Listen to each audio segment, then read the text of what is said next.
Assalamualaikum warahmatullahi wabarakatuh. Mari klik subscribe di channel ini dan aktifkan tanda loncengnya untuk mendapatkan update pemberitahuan di video berikutnya.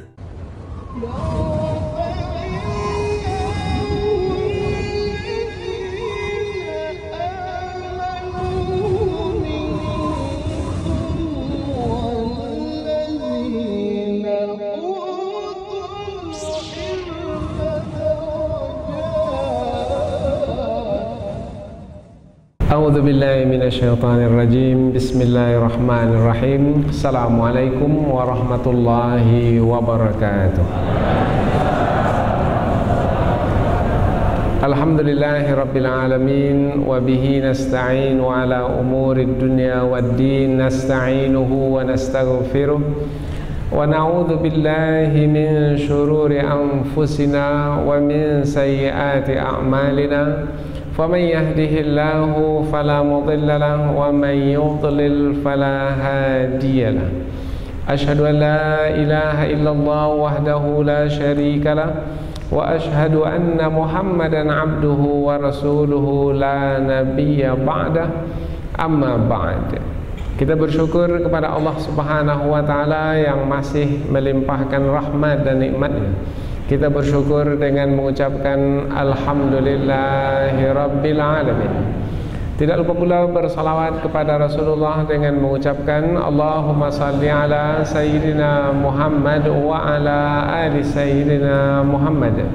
Dan bersalam kepada Rasulullah dengan mengucapkan Assalamu alayka ya Rasulullah.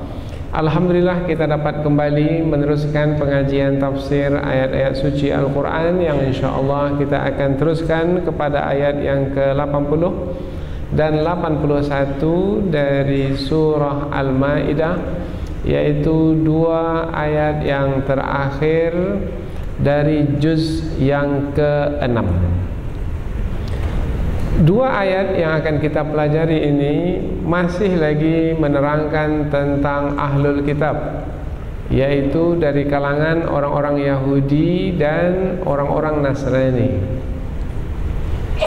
Lebih khusus, kedua ayat yang akan kita pelajari dalam kesempatan ini adalah tentang orang-orang Yahudi atau orang-orang Nasrani yang disebut juga sebagai ahlul kitab, yang mengambil orang-orang kafir sebagai pemimpin-pemimpin mereka, dan mereka tolong-menolong dengan orang-orang kafir dalam perkara membenci dan memusuhi umat Islam.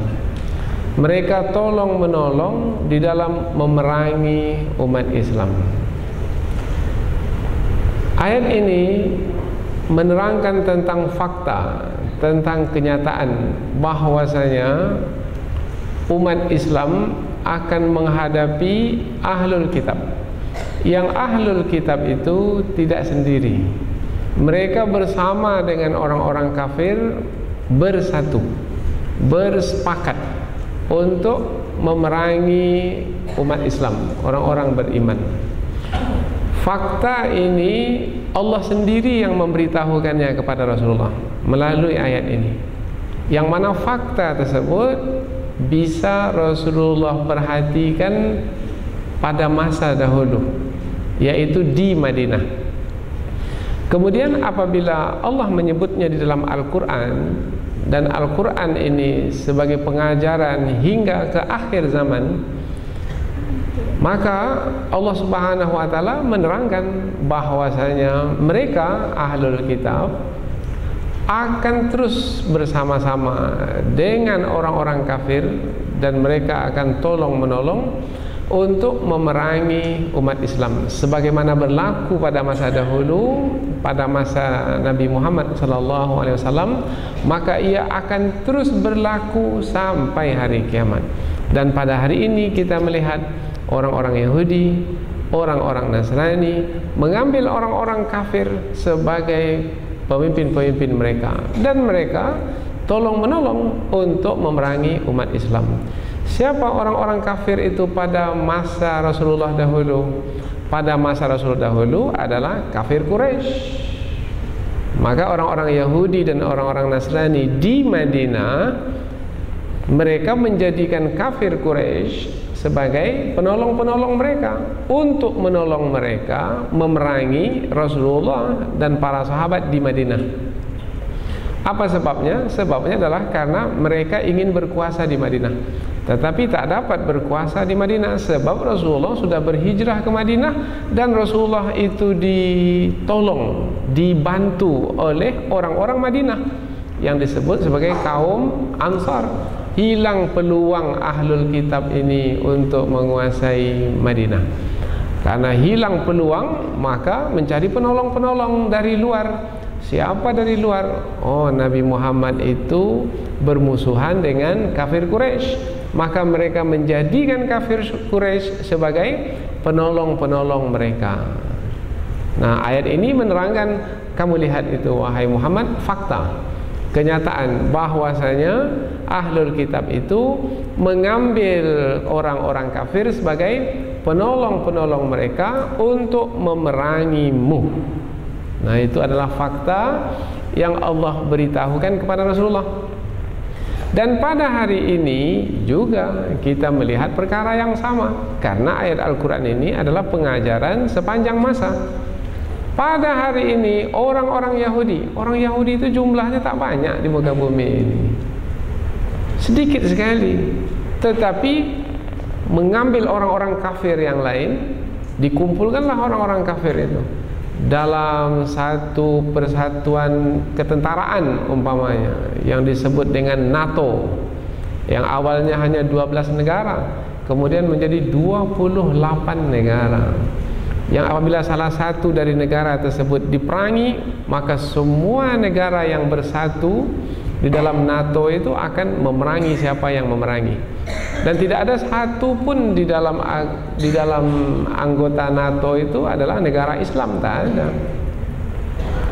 Dan itu didirikan pada tahun 1949 dan baru diberlakukan karena perang dingin dengan Rusia tak berlaku, karena tidak ada yang memerangi anggota NATO itu, dan baru diberlakukan pada tahun 2001 yang lalu, yaitu ketika menara berkembar WTC itu dirobohkan. Nah, pada waktu itu barulah mereka bersatu padu atas nama NATO untuk mencari mana dia teroris, atas nama teroris, maka mereka memerangi umat Islam. Dan itu berlaku sampai hari ini dan akan terus berlaku sampai hari kiamat. Jadi mereka bersatu padu karena sesama kafir kepada Allah, maka mereka bersatu padu untuk memusuhi umat Islam. Karena pada akhirnya dua saja pasukan yang akan bertahan sampai ke akhir zaman, dan kedua-duanya akan bertentangan, yaitu pasukan orang-orang beriman karena keimanan mereka kepada Allah, dan pasukan orang-orang kafir karena kekafiran mereka kepada Allah, dan tak ada pasukan yang ketiga. Nah, pasukan orang-orang kafir itu dari kalangan orang-orang Yahudi, orang-orang Kristen, dan orang-orang musyrik lainnya yang tidak beriman kepada Allah. Maka di penghujung juz yang ke-6 ini, setelah selama ini kita membahaskannya panjang sekali, mulai dari ayat yang ke-11 dari surah Al-Maidah ini sampai kepada ayat yang ke-81 di penghujung juz yang ke-6 ini menerangkan tentang orang-orang Yahudi, orang-orang Nasrani, orang-orang Yahudi, orang-orang Nasrani. Kemudian ada juga yang mengikuti orang-orang Yahudi dan orang-orang Nasrani dari kalangan orang-orang yang mengaku sebagai orang-orang beriman atau umat Islam. Mereka ini disebut sebagai orang-orang munafik. Maka dalam tafsiran nanti ada dua tafsiran. Yang dimaksudkan oleh ayat ini adalah, pertama adalah ahlul kitab, orang-orang Yahudi dan Nasrani, dan yang kedua yang dimaksudkan adalah orang-orang munafik. Karena perbuatan buruk mereka itu, yaitu bersama-sama dengan orang-orang kafir tolong-menolong untuk memusuhi dan memerangi umat Islam, maka Allah Subhanahu wa taala memurkai mereka.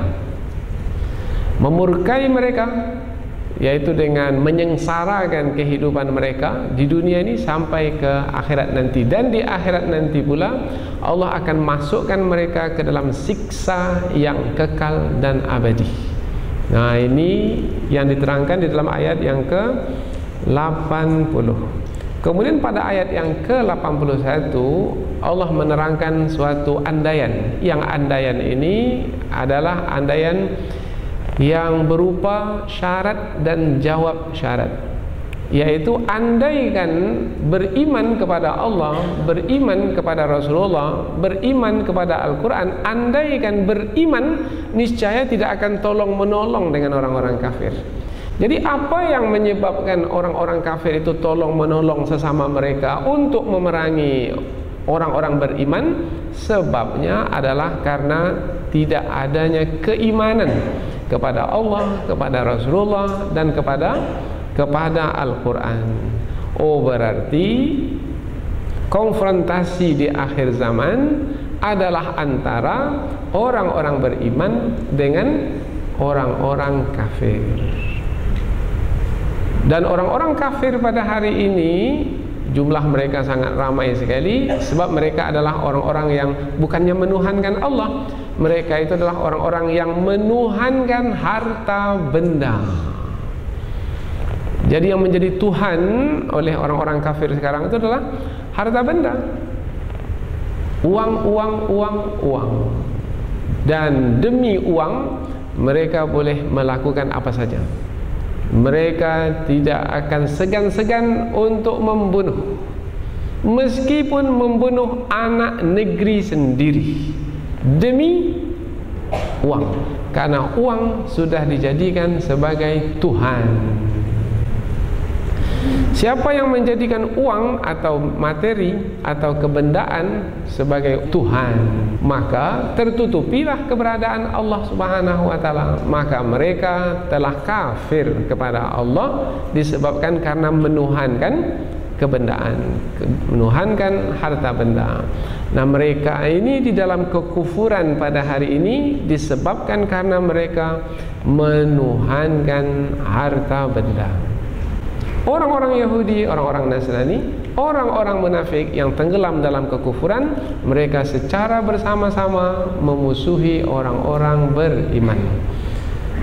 Dan mereka itu karena tidak lagi beriman kepada Allah, padahal mereka diperintahkan untuk beriman kepada Allah, maka mereka itu adalah orang-orang yang telah terkeluar dari agama Allah. Orang-orang yang terkeluar dari agama Allah disebut orang-orang fasik.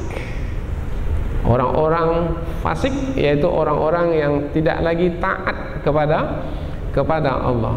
Maka mereka inilah orang-orang yang gagal dalam menjalani hidup di dunia ini. Maka kesudahan mereka adalah neraka yang menanti.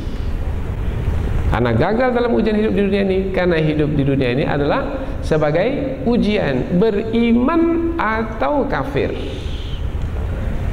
Ujian ketika di dunia ini adalah beriman atau kafir. Liyabluwani aashkur am akfur, untuk mengujiku apakah aku akan bersyukur karena Allah telah menurunkan agama yang benar dengan mengikutinya, dengan menjalankannya dalam kehidupan sehari-hari. Kufur, meninggalkan agama tersebut kemudian mengikuti kehendak hawa nafsu. Dan yang diingini oleh kehendak hawa nafsu pada hari ini adalah harta, materi. Dan sudah banyak pula dari kalangan orang-orang yang mengaku sebagai orang-orang beriman atau sebagai umat Islam yang juga mengejar harta dan materi tersebut. Ada solat 5 waktu? Tak ada solat 5 waktu. Puasa? Tidak ada. Agama sudah ditinggalkan. Masjid kosong. Paling-paling ke masjidnya pada waktu kawin sekali. Kemudian pada waktu sudah meninggal dunia dibawa ke masjid sekali lagi. Sudah. Itu saja. Banyak dari kalangan umat Islam yang seperti itu. Nah, tetapi mereka mengaku juga sebagai umat Islam sebab mereka sudah tidak lagi menuhankan Allah sebenarnya. Disebabkan karena musuh yang telah mengeluarkan mereka dari agama Islam. Sehingga diberi isyarat oleh Rasulullah, tidaklah yang tertinggal nanti di akhir zaman umat Islam itu melainkan namanya saja lagi. Namanya bagus, nama Muhammad, nama Nabi. Tapi orangnya bertentangan sifatnya dengan sifat Nabi. Namanya Muslim namanya, seorang yang beragama Islam. Tetapi tak nampak kelakuan sebagai seorang Muslim pada diri pribadinya. Tak memiliki kepribadian sebagai seorang Muslim. Nah, mudah-mudahan dengan dua ayat ini mengingatkan kita, oh rupanya di sana ada musuh yang mungkin tanpa kita sadari telah berhasil mengeluarkan kita dari agama kita, dari nilai-nilai mulia yang ada pada kita. Inilah dia dua ayat yang akan kita pelajari dalam kesempatan ini. Apa kaitannya dengan ayat-ayat sebelumnya? Sudah kita terangkan bahwasanya ayat-ayat sebelum ini telah menerangkan tentang keburukan-keburukan orang-orang Yahudi dan orang-orang Nasrani. Perbuatan mereka yang buruk terhadap Allah, terhadap Al-Quran, firman Allah, terhadap Rasulullah sebagai utusan Allah, sudah diterangkan sebelum ini. Dan apalagi perbuatan mereka yang buruk? Perbuatan mereka yang buruk adalah tolong menolong pula sesama orang kafir untuk memusuhi orang-orang beriman. Nah, ini yang mau diterangkan oleh ayat ini. Dan ini belum diterangkan lagi sebelum ini. Jadi kalau mereka itu tolong menolong untuk memusuhi umat Islam, bagaimana pula menjadikan mereka sebagai pemimpin? Bagaimana mungkin itu bisa berlaku? Hanya karena tertipu dan terpedaya saja, kalau memang itu juga berlaku. Tapi orang-orang yang memiliki akal fikiran yang cerdas, mendapat petunjuk dari sisi Allah Subhanahu wa taala melalui Al-Qur'an, kitab suci yang mulia, tidak akan mungkin tertipu dan terpedaya sehingga menjadikan musuh-musuh itu sebagai pemimpin-pemimpin. Inilah dia dua ayat yang masih ada kaitan dengan ayat-ayat yang sebelumnya. Mudah-mudahan kita akan mendapatkan manfaat dari pembahasan ini insyaallah. Sekarang kita pindah ke tafsir ayat. Namun terlebih dahulu kita akan membacanya. Mudah-mudahan setiap huruf yang kita baca kita akan mendapatkan pahala, dan mudah-mudahan pahala Allah akan berikan balasannya berupa kefahaman di dalam memahami ayat-ayat ini. Allah Subhanahu wa taala berfirman, A'udzubillahi minasyaitonirrajim. Bismillahirrahmanirrahim. Tara katsiran minhum yatawallawna alladhina kafaru labi'sa ma qaddamat lahum anfusuhum an sakhitallahu alaihim wa fil azabi hum khalidun walau kanu yu'minuna billahi wan nabiyyi wa ma unzila ilaihi mattakhaduhum awliya walakinna katsiran minhum fasiqun. Allah berfirman, tara, kamu melihat. Kamu di sini siapa? Nabi Muhammad sallallahu alaihi wasallam. Kamu wahai Muhammad, jadi seakan-akan Allah berbicara langsung dengan Nabi Muhammad, bercakap langsung dengan Nabi Muhammad. Kamu wahai Muhammad melihat katsiran minhum, kebanyakan dari mereka. Mereka siapa? Dalam ayat sebelum ini sudah diterangkan mereka itu adalah ahlul kitab. Siapa yang ahlul kitab itu? Orang-orang Yahudi dan orang-orang Kristen. Kamu melihat kebanyakan dari mereka yatawallawna, mereka itu mengambil penolong-penolong alladzina kafaru, yaitu orang-orang kafir. Jadi orang-orang kafir mereka ambil sebagai penolong-penolong. Maka mereka menjadi tolong-menolong. Tolong menolong untuk apa? Nah, apabila kita pelajari ayat ini dengan ayat sebelumnya, tolong menolong untuk memerangi orang-orang beriman. Karena ayat ini menerangkan tentang orang-orang Yahudi dan orang-orang Kristen yang ada pada masa Rasulullah yang tolong menolong dengan kafir Quraisy untuk menghadapi Nabi Muhammad dan umat Islam, orang-orang beriman, para sahabat. Labi'sa ma qaddamat lahum anfusuhum.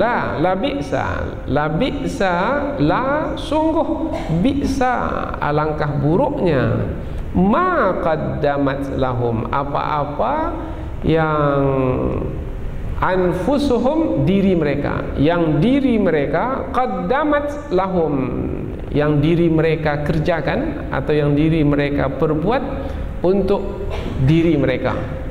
Apa maksudnya ini? Maksudnya mereka melakukan perbuatan buruk, yang perbuatan buruk itu akan diberi balasan oleh Allah yang akan ditimpakan ke atas mereka. Nah, itu maknanya.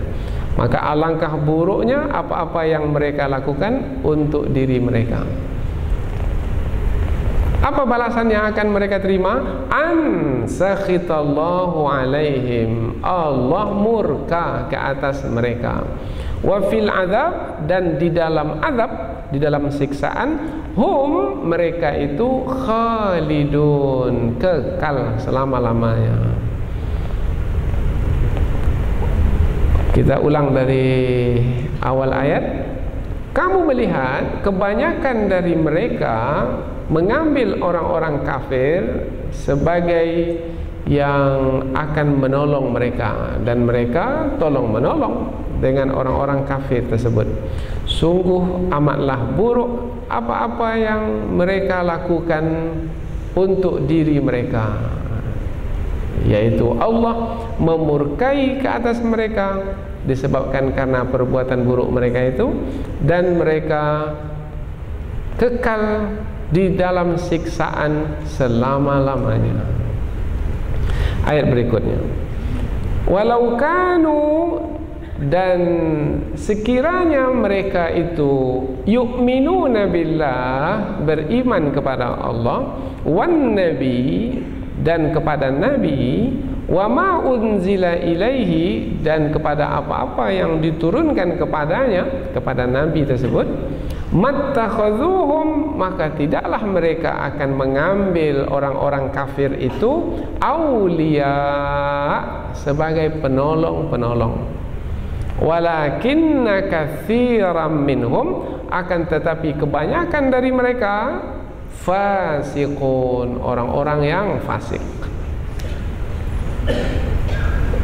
Kita ulang dari awal ayat.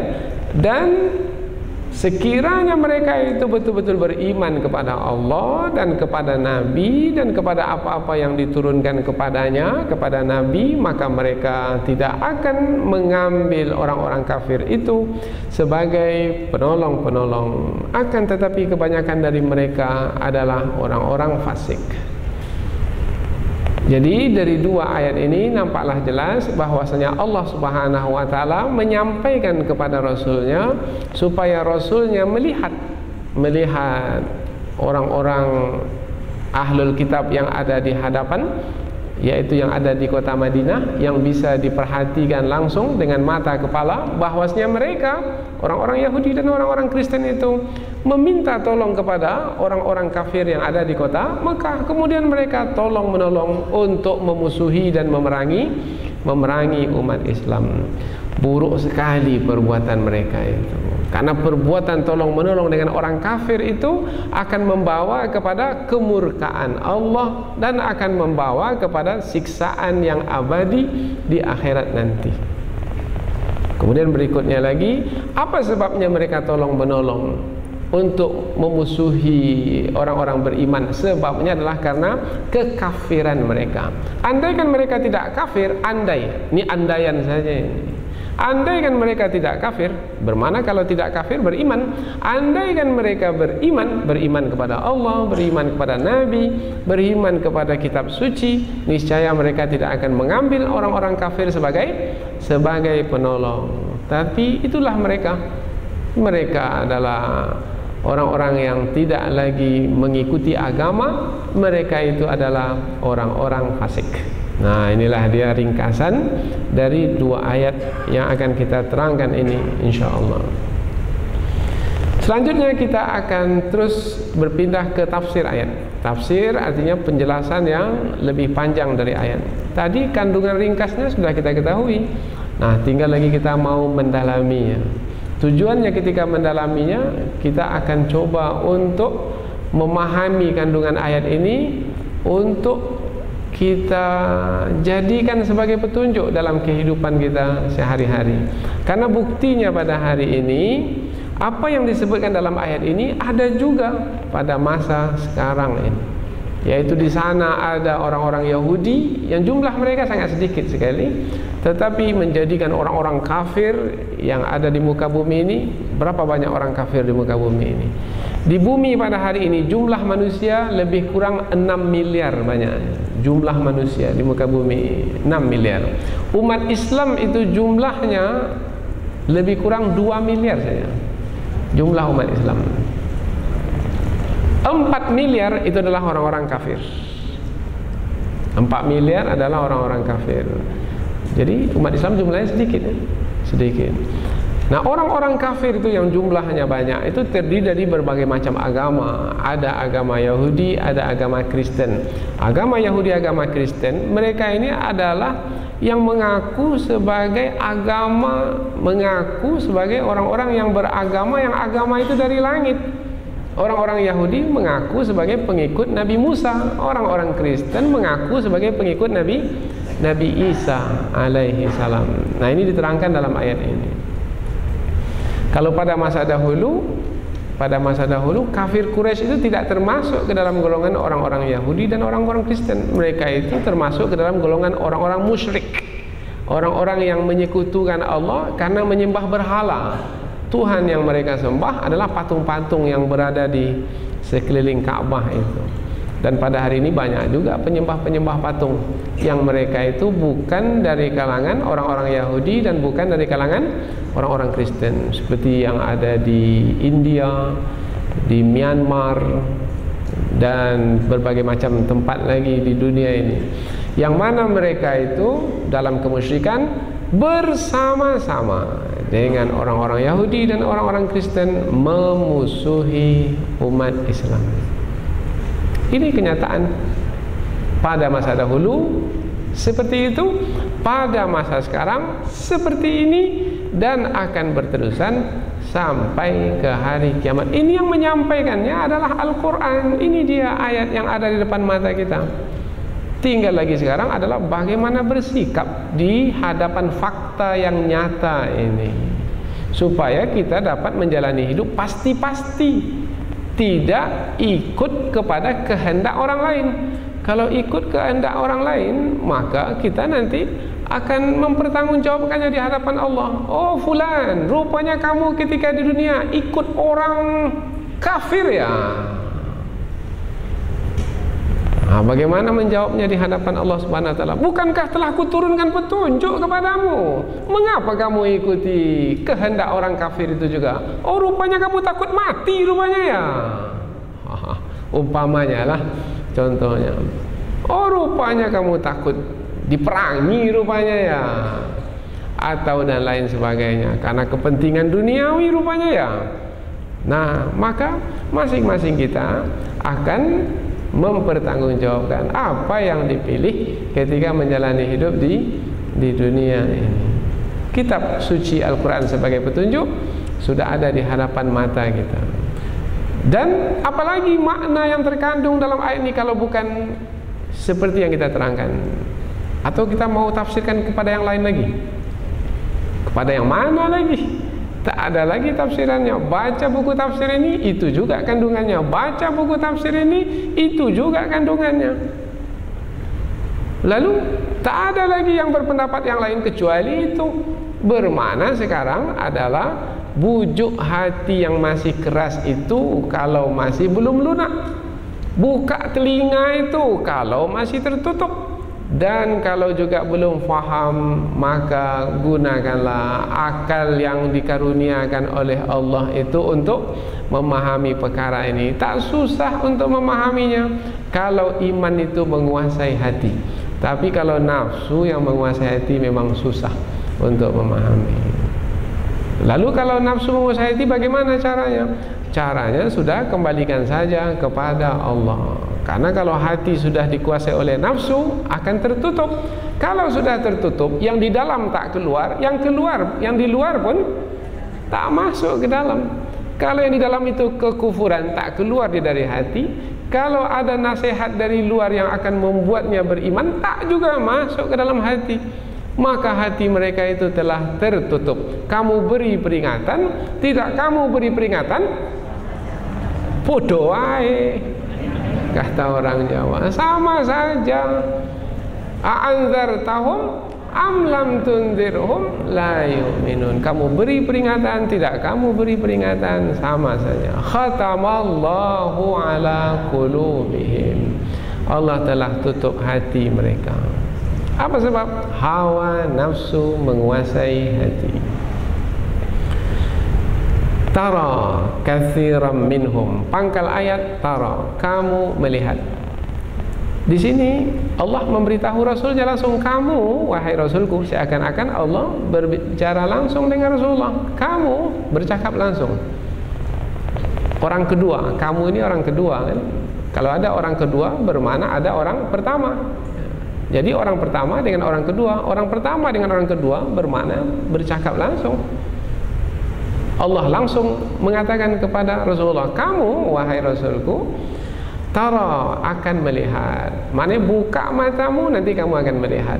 Akan melihat katsiran minhum, kebanyakan dari mereka, kebanyakan dari ahlul kitab, orang-orang Yahudi dan orang-orang Nasrani. Kebanyakan mereka. Kalau disebut kebanyakan mereka, berarti tidak semua mereka. Ada sebahagian kecil mereka tidak seperti yang disebutkan dalam ayat ini. Yang sebahagian kecil itu pada masa Rasulullah memeluk Islam. Nah, apabila mereka memeluk Islam, mereka tidak dimasukkan lagi ke dalam orang yang dihina oleh Allah, yang dihinakan oleh Allah melalui ayat ini. Pada hari ini pun juga banyak dari kalangan orang-orang Yahudi dan orang-orang Kristen itu yang memeluk Islam juga. Tapi jumlah mereka sedikit, dan mereka itu tidak dimasukkan lagi ke dalam golongan orang-orang yang dihinakan oleh Allah melalui ayat-ayat di dalam Al-Quran. Bukan ayat ini saja ya, banyak ayat-ayat yang lain. Sebelum ini sudah kita sampaikan, dan setelah ini pun akan banyak lagi ayat-ayat yang menerangkan Allah, menerangkan tentang kehinaan orang-orang Yahudi dan orang Nasrani disebabkan karena perbuatan mereka yang buruk dan tercela. Tara, kamu melihat, katsiran minhum, kebanyakan dari mereka, yatawallawna. Yatawallawna ini maknanya mengambil orang-orang kafir itu sebagai pemimpin. Dari kata sama seperti ini, dari kata wala, walla, yuwalli, yatawallawna, menjadikan orang kafir itu sebagai wali, sebagai aulia, sebagai pemimpin. Jadi yatawallawna, menjadikan orang-orang kafir sebagai pemimpin. Apa makna pemimpin? Sudah kita terangkan sebelum ini, yaitu tolong menolong. Tolong menolongnya bukan dalam perkara yang dibenarkan, tapi tolong menolong dalam perkara yang dilarang. Perkara yang dilarang adalah memusuhi orang-orang beriman. Itu dilarang. Memusuhi Rasulullah dibolehkan? Memusuhi orang-orang beriman bersama Rasulullah tidak dibolehkan. Tetapi mereka tolong menolong antara orang Yahudi dan orang-orang Kristen yang ada di Madinah, tolong menolong dengan kafir Quraisy yang ada di kota Mekah.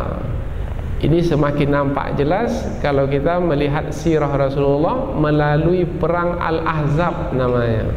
Nah, perang Al-Ahzab itu nampak jelas sekali tolong menolong antara ahlul kitab yang ada di Madinah dengan kafir Quraisy yang ada di Mekah untuk mengalahkan umat Islam, mengalahkan Rasulullah dan orang-orang beriman.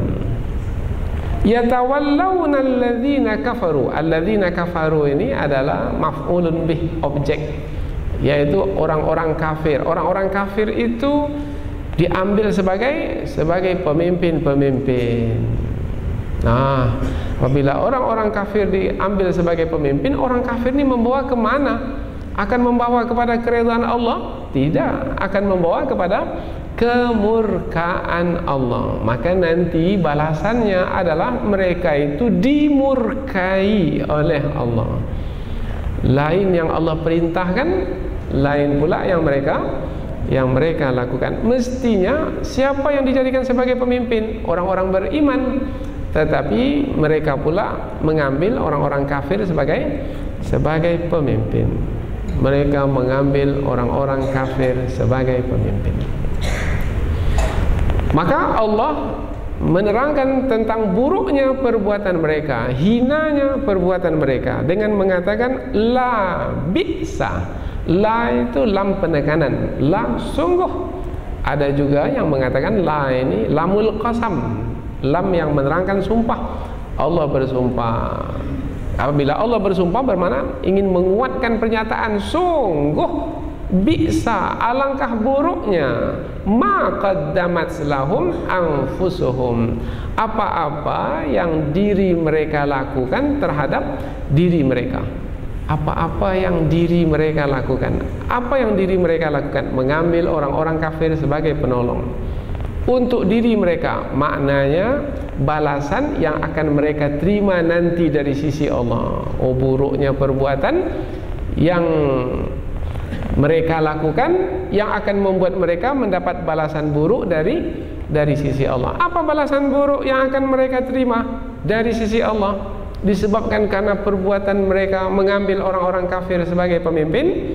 Ada dua. Pertama adalah ansakhitallahu alaihim, yaitu Allah murka ke atas mereka. Apabila Allah murka ke atas seseorang, maka orang itu akan menjalani kesengsaraan hidup. Apabila seseorang itu dimurkai oleh Allah, akankah Allah memberikan rahmat kepadanya, kasih sayang kepadanya, perlindungan kepadanya, pertolongan kepadanya, kemenangan kepadanya? Tidak. Orang itu akan menjalani kesengsaraan. Jadi apabila Allah murka di dunia ini, maka akan menjalani kesengsaraan selama hidup di dunia ini. Maka orang-orang Yahudi di dalam Al-Quran disebutkan sebagai orang-orang yang ditimpakan kehinaan dan kesengsaraan di mana saja mereka berada. Duribat alaihimuz zillatu wal maskanatu. Duribat alaihimuz zillatu ainama sukifu. Di mana saja mereka berada, mereka itu ditimpa kehinaan, dikutuk, dikeji. Sampai hari ini hanya 1-2 negara saja yang memperakui Israel itu sebagai negara. Indonesia pun pada hari ini belum lagi mengakui Israel sebagai negara. Tetapi tak tahulah kapan akan mengakuinya. Tetapi banyak sekarang ini memperakui Israel itu sebagai negara, meskipun secara malu-malu. Ini fakta pada hari ini. Dan ini adalah akhir zaman ini. Apa sebab? Sebab kalau tidak, nanti keadaan akan dibawa kepada keadaan yang tidak menyenangkan. Umpamanya ekonomi akan diluluh lantakkanlah, keamananlah, dan dengan ancaman-ancaman yang menakutkan. Akhirnya dengan terpaksa seperti yang kita lihat pada hari ini. Tetapi ayat Al-Quran tetap ayat Al-Quran, petunjuk Allah tetap petunjuk Allah. Yang disebutkan dalam Al-Quran mesti disampaikan. Bagaimana cara menyikapi yang ada ini, maka fikirkanlah. Itulah tugas untuk menyikapi yang ada ini berdasarkan petunjuk Allah Subhanahu wa ta'ala. Bagaimana kesudahan mereka? Oh, rupanya kesudahan mereka yang tolong-menolong untuk memusuhi umat Islam itu, wa fil adzabihum khalidun. Di samping dimurkai oleh Allah, mereka akan tetap di dalam siksaan kekal selama-lamanya. Kalau disebut kekal selama-lamanya, ini kaitannya dengan hari akhirat, karena hari akhirat itu adalah hari yang kekal dan abadi. Di mana disiksa kekal abadi? Di neraka. Maka boleh juga kita menyebutnya wa fil adzabihum khalidun, dan di dalam siksaan di api neraka mereka akan kekal selama-lamanya. Hidup ini bukan hanya untuk dunia yang sementara ini. Hidup ini adalah untuk akhirat yang kekal abadi. Orang yang bijaksana tidak akan terpedaya dengan hidup yang sementara. Apalah gunanya senang hidup tetapi sementara sifatnya. Kemudian setelah itu menjalani siksaan untuk selama-lamanya. Bahkan orang yang cerdas, orang yang pintar, orang yang bijaksana, biarlah kalau memang akan sengsara di hidup yang sementara ini, sengsaralah. Tetapi nanti akan hidup selama-lamanya. Kira-kira mana yang banyak sekarang ini yang kita lihat? Yang pintar atau yang tak pintar? Nah, ini tak pintar ini masih bahasa lembut ini sekarang. Kalau bahasa kasarnya, yang pintar atau yang bodoh?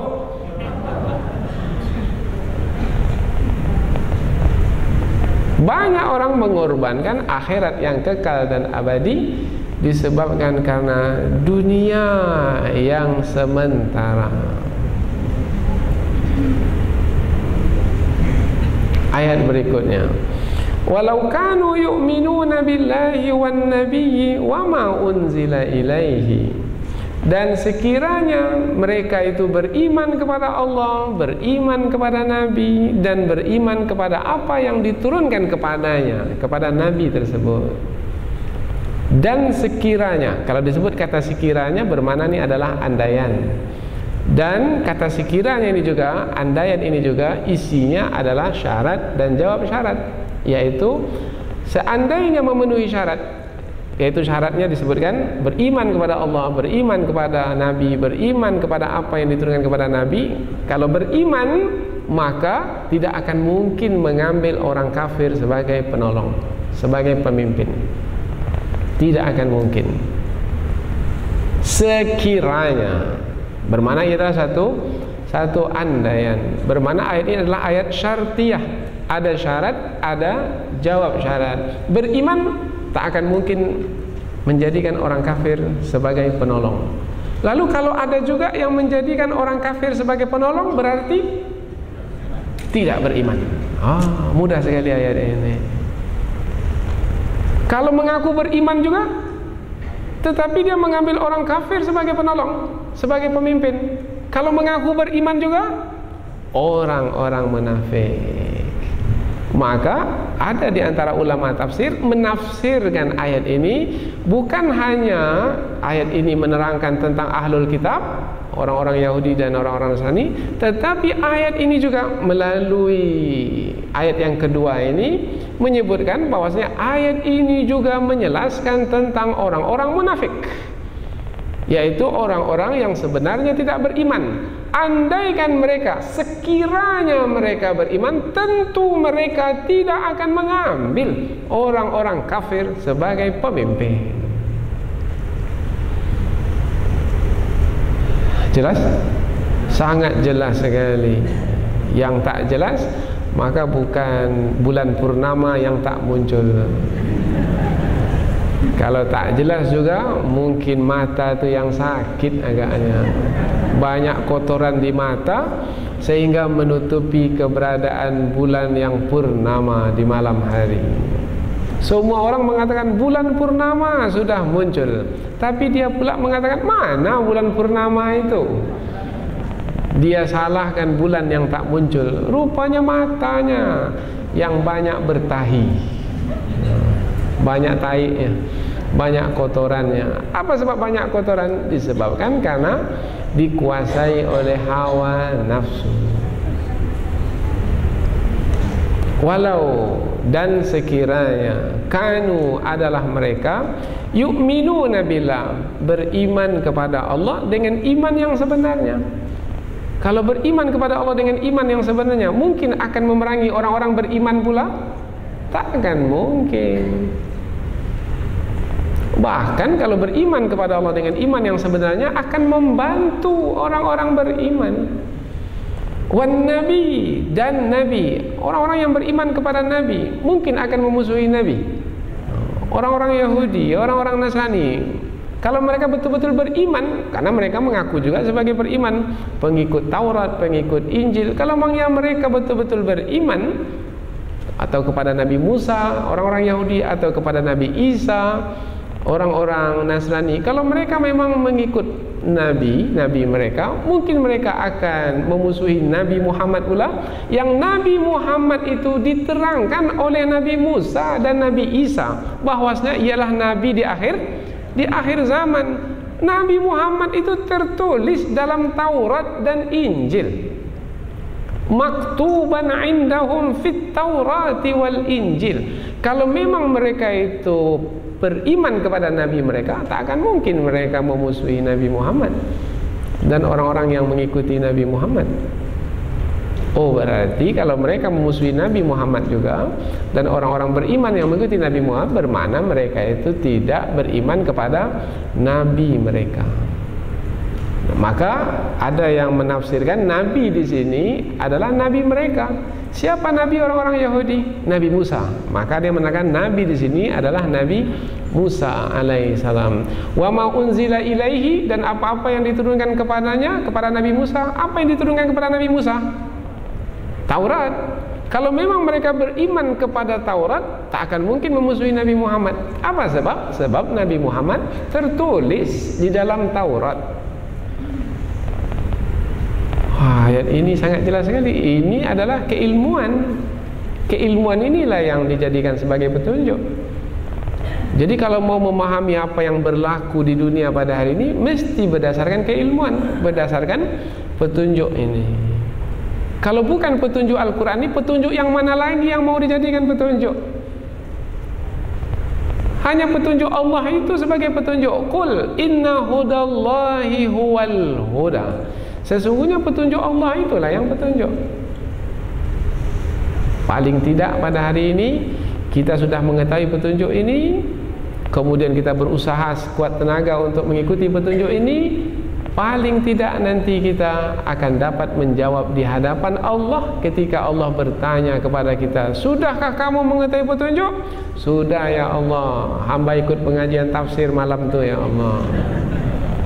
Sudahkah kamu menjalankannya? Sudah ya Allah, tapi sedikit sekali yang mampu hamba lakukan. Tapi hamba sudah melakukannya ya Allah. Mudah-mudahan Allah akan memberikan balasannya, meskipun masih sedikit yang kita laksanakan.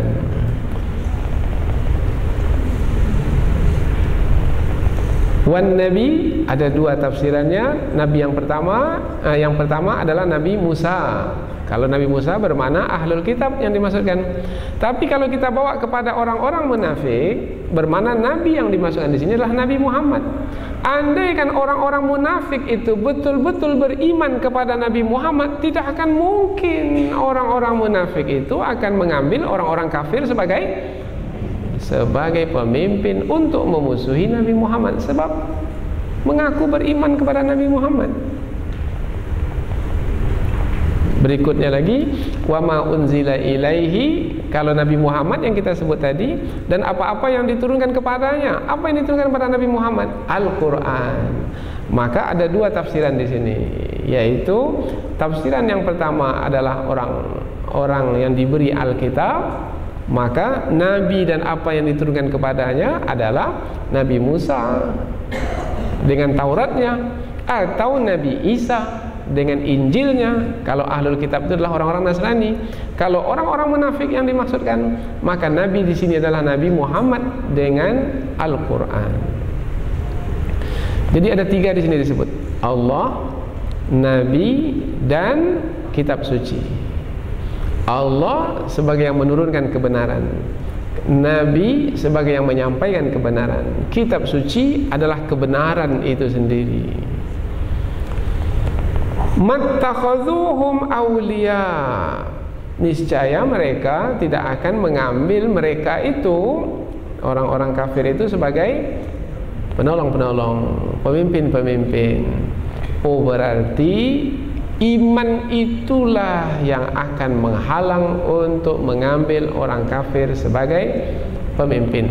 Musuh itu pula pandai bagaimana orang beriman itu berkurang iman mereka, kalau bisa tercabut iman mereka, sehingga pada akhirnya umat Islam yang tadinya beriman akan mengambil orang-orang kafir sebagai pemimpin mereka. Bagaimana caranya supaya iman itu berkurang? Jauhkan dari masjid, karena masjid itu yang akan menguatkan keimanan. Jauhkan dari baca-baca buku yang bisa membawa kepada keimanan. Buku apa yang bisa membaca keimanan pun? Maka buku-buku yang berkaitan dengan agama. Lalu ganti-ganti dengan buku-buku yang lain. Apa buku yang lain? Ada novel namanya, ada surat kabar, ada apa lagi? Kemudian ditayangkanlah film-film, banyak sekali channelnya, 1, 2, 3, mulai dari bangun pagi sampai tidur lagi, habislah waktu di depan televisi itu. Akhirnya tak ada lagi waktu untuk bersama Al-Quran, untuk bersama buku-buku agama. Akhirnya imannya hari demi hari terus merosot, berkurang, lemah. Akhirnya sampai masanya iman itu tercabut dari dalam hatinya, sehingga ia melakukan seperti yang dilakukan oleh orang-orang kafir, berzina, berjudi, meminum minuman keras, memutuskan silaturahim. Ini terjadi sekarang di tengah umat Islam, terjadi. Membunuh, ini yang baru-baru ini membunuh ibunya sendiri dan dimutilasinya lagi ibunya. Ini berlaku apabila seseorang itu beriman kepada Allah. Tak akan mungkin, karena di dalam Islam hukum membunuh itu sangat keras sekali. Siapa yang membunuh, hukumnya dibunuh. Tetapi itulah dia pandainya musuh, yaitu tanpa disadari telah kita ini, orang-orang beriman ini, telah meninggalkan kewajiban kita di dalam memelihara keimanan. Akhirnya kita ini tidak akan mungkin kuat dan tampil sebagai pemimpin, karena yang akan membuat kita menjadi kuat dan akan membuat kita tampil sebagai pemimpin adalah beriman kepada Allah. Kuntum khaira ummatin ukhrijat linnas, kamu adalah sebaik-baik umat yang dikeluarkan untuk manusia, bermana pemimpin. Ta'muruna bil ma'ruf wa tanhauna 'anil munkar, kamu suruh orang lain berbuat baik dan kamu cegah orang lain melakukan kemungkaran. Wa tu'minuna billah, dan kamu beriman kepada Allah. Musuh itu pandai. Dikeluarkannya kita dari ketaatan kepada Allah, sehingga tak membuktikan sebagai orang-orang beriman. Akhirnya tidak lagi menyuruh orang lain berbuat baik. Jangan suruh orang lain berbuat baik, nanti dia marah kepada kita nanti. Tak mau. Dan tak mau mencegah orang lain melakukan kemungkaran. Jangan cegah lagi orang lain kemungkaran, biarlah dia ngurus dirinya sendiri. Nanti kita dibilangnya pula melanggar hak asasi nanti. Dan akhirnya masing-masing menjalani hidup masing-masing. Tak ada lagi persaudaraan, karena persaudaraan itu berdasarkan keimanan. Sekarang keimanan sudah tak ada lagi. Mana ada lagi persaudaraan? Innamal mu'minuna ikhwatun. Sesungguhnya orang-orang beriman itu karena keimanan mereka itu, mereka bersaudara. Tak ada keimanan, tak ada persaudaraan. Maka dalam tafsirannya, la imana liman la ukhuwata lahu wa la ukhuwata liman la imana lah. Tak ada keimanan, tak ada persaudaraan. Dan tidak akan ada persaudaraan tanpa keimanan. Kalau hanya berdasarkan kepentingan, itu bukan persaudaraan itu. Ketika kepentingan didapat, bersaudara. Ketika kepentingan tidak didapat, buat partai baru. Karena tak dapat apa yang diinginkan. maka pecahlah partai sebanyak-banyaknya. Disebabkan karena tak ada lagi persaudaraan, pecah kongsi. Karena apa yang diinginkan tidak tercapai. Karena yang mengikatnya adalah kepentingan. Maka mereka pun mengatakan tak ada persahabatan yang abadi. Yang ada adalah kepentingan yang abadi. Dan ini bertentangan sekali dengan konsep persaudaraan dalam Islam. Konsep persaudaraan dalam Islam adalah dengan keimanan. Maka dengan keimanan bersatulah antara kaum Muhajirin dengan kaum Ansar. Yang sebelumnya dengan keimanan pula bersatulah kaum Aus dan kaum Khazraj yang ada di kota Madinah sana. Dan kita pun di sini hendaklah diikat oleh keimanan. Mau Melayu kah, mau Cina kah, mau Batak kah, mau apa saja suku bangsanya, apabila beriman kepada Allah, kita ini bersaudara. Mau miskin kah, mau kaya kah, mau laki-laki kah, perempuan kah, keturunan bangsawan kah, rakyat biasa kah, karena keimanan bersaudara. Karena keimanan bersaudara, ini kekuatan yang luar biasa. Dan ini difahami oleh musuh. Maka bagaimana supaya tidak bersaudara? Grogoti keimanan orang-orang beriman itu. Bagaimana caranya? Tenggelamkan dalam hiburan. Maka mulai dari kecil lagi dah menyanyi-nyanyi, sampai besar menyanyi saja kerja. Pada waktu jam kerja pun pergi karaoke menyanyi. Ada waktu makan tengah hari pun pergi menyanyi. Dan beradalah di bilik yang 2x2 itu, berdua-dua saja. 2x2 berdua-dua. Dan yang ketiganya adalah syaitan. Kalau laki-laki dan perempuan berdua-dua dan tak ada lagi yang lain, siapa yang ketiganya? Ketiga adalah syaitan. Tenggelamkan dalam dunia olahraga saja. Petang, siang, malam olahraga. Kemudian melalui ini maka ada perjudian, ada mabuk-mabukan, ada perzinahan dan seterusnya. Agama sudah tidak ada lagi dalam kehidupan. Dan itulah yang wujud di dunia barat sana, sekularisme, yaitu memisahkan agama dari kehidupan. Bahkan mereka mengatakan Tuhan itu sudah mati. Yang mengatur hidup kita ini adalah kita. Kita ini ada karena kita. Ini tak ada kaitan dengan Tuhan. Itu kepercayaan pada orang-orang sekuler. Dan inilah yang akan menjadi tantangan di dalam berdakwah kepada manusia. Manusia yang seperti itu. Dan jumlah mereka itu sangat ramai. Walakinna katsiran minhum fasikun, dan akan tetapi kebanyakan dari mereka itu adalah orang-orang fasik. Tetapi kebanyakan mereka adalah orang-orang fasik. Maka kalau kebanyakan mereka orang-orang fasik, mungkinkah mereka akan beriman kepada Allah, kepada Nabi, kepada apa yang diturunkan kepada Nabi? Tak akan mungkin. Karena kefasikan mereka itulah mereka mengambil orang-orang kafir sebagai penolong. Mereka tolong-menolong untuk memusuhi umat Islam. Maka umat Islam apakah akan menjadikan mereka pula sebagai penolong, sebagai pemimpin? Apabila demikian faktanya, itulah pertanyaan sebagai penutup pengajian. Mudah-mudahan dengan berakhirnya pengajian ini dan berakhirlah juz yang ke-6, kita mendapatkan pengetahuan tentang kehidupan kita yang sebenarnya, sehingga kita tidak tertipu dan terpedaya. Mudah-mudahan Allah memberikan perlindungan dan pertolongan, kemudian memberikan bimbingan dan petunjuknya, sehingga kita akan dapat sampai ke tujuan yang sebenarnya. Tujuan yang sebenarnya adalah redha Allah Subhanahu wa taala. Mudah-mudahan kita termasuk hamba-hamba yang diredai oleh Allah, dan pada akhirnya nanti kita akan dimasukkan ke dalam syurganya. Karena sesiapa yang diredai oleh Allah, maka tempatnya adalah syurga. Mudah-mudahan ada manfaatnya. Subhanakallahumma wa bihamdika, asyhadu an la ilaha illa anta wa astaghfiruka wa atubu ilaihi. Wassalamualaikum warahmatullahi wabarakatuh.